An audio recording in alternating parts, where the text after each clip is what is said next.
పవన్ కళ్యాణ్ ఇప్పుడు ఆంధ్రాలో కంటే కూడా తమిళనాడులో ఎక్కువ పాపులర్ అయిపోతున్నారు. యాక్టర్గా కాదు, పొలిటీషియన్గా. ఎందుకయ్యా అంటే మొన్న సనాతన ధర్మం గురించి మాట్లాడుతూ తమిళనాడు నాయకులు అంటూ ఉదయనిధి స్టాలిన్ గురించి చేసినటువంటి వ్యాఖ్యలు, ఆగ్రహంతో ఆయన మాట్లాడినటువంటి మాటలతో ప్రారంభమైనటువంటి వివాదం పతాక స్థాయికి చేరుతుంది. అక్కడ హిందువుల్లో సనాతన ధర్మాన్ని అంగీకరించే వాళ్ళందరూ పవన్ కళ్యాణ్ని అపారంగా అభిమానిస్తున్నారు, ప్రేమిస్తున్నారు. అన్నామలై కంటే ఎక్కువగా ప్రేమిస్తున్నారు వాళ్ళందరూ. సనాతన ధర్మానికి సరిగ్గా మాట్లాడాడు పవన్ కళ్యాణ్ అన్నటువంటి పాయింటే చెప్పుకొస్తున్నారు.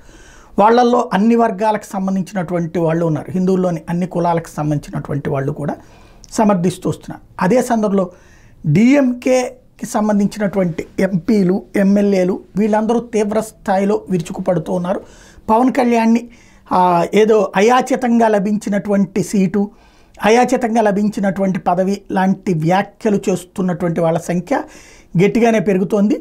ఏదైతే తిరునావుక్కరసు కాంగ్రెస్ పార్టీకి సంబంధించినటువంటి ఎంపీ, ఇప్పుడు అంటే డిఎంకేకి కాంగ్రెస్ ఇద్దరు కలిసి జట్టు కదా, కాబట్టి ఇద్దరు కూడా తీవ్రంగా విరుచుకుపడుతున్నారు.